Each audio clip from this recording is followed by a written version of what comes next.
Polkadot is a prominent blockchain project described as a platform for Web3. It was co-founded by Ethereum co-founder Gavin Wood, and similar to Cosmos Atom, it is described as a Layer 0 blockchain, providing a platform upon which other blockchains can easily be built and interoperate. The main chain is called the relay chain, and Staking.Dot secures this relay chain, while parachains and parathreads of other projects are built on top. In this video, I'll first talk about some negative issues for me regarding Polkadot, where I have a small investment. And then I'll also discuss the positives, involving technology and developments which keep me fascinated with the protocol. My first concern is inflation, as there is no capped maximum supply on the amount of DOT. According to the Polkadot documentation, the inflation rate is set at 10%, and rewards are adjusted via a staking mechanism. This contrasts with other chains that have lower inflation rates or are sometimes even deflationary. However, there is a reason for this, as stated. The objective of inflation is to incentivize network participants to grow the network and not let DOT coins be idle. Inflation can be updated in the future through on-chain governance based on tokenomics research.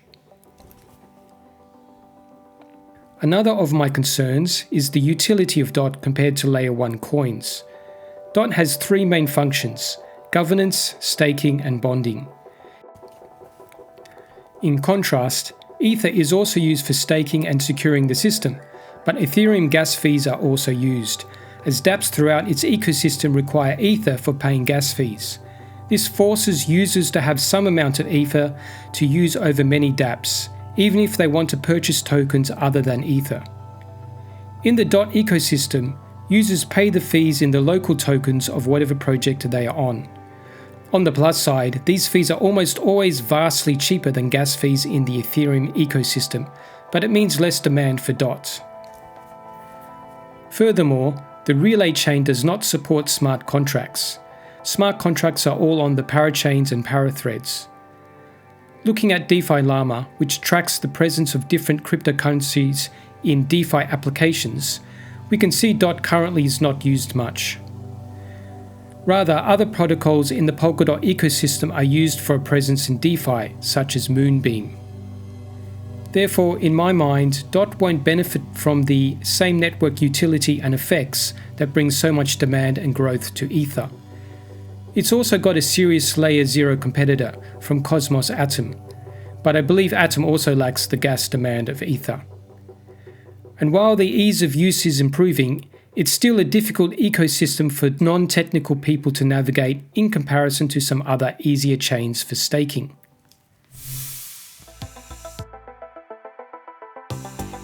Now for the positive aspects. I also believe there are many things to like about Polkadot. It's very decentralized compared to other chains, which means it's harder to be influenced from any bad actors or central authorities. They have a transparent treasury and governance system, and I think this is where the appeal of Polkadot really shines. And I quote, "Polkadot's on-chain treasury represents a paradigm shift in capital allocation and social organization, with the potential to revolutionize the way people do business and collaborate around shared goals. The financial agency once reserved for corporations and governments now belongs to a decentralized peer-to-peer network. Information on the treasury, income expenditure, and grants to projects is all publicly viewable, making it an extremely transparent way of organizing capital."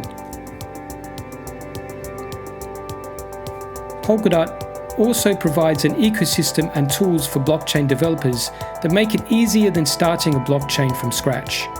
The ecosystem supports specialized chains for distinctive services or use cases, which have access to a highly secure environment.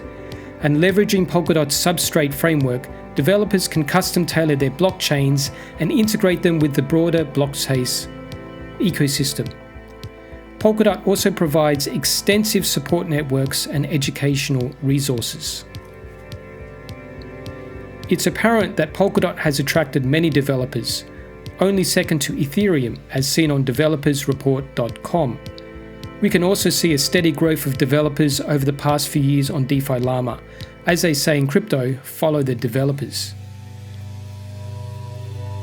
Finally, Polkadot, with innovative founders and an active developer community, has demonstrated an ability to adapt and change with the upgrades in 2024 that are due, including agile core time and on-demand parachains.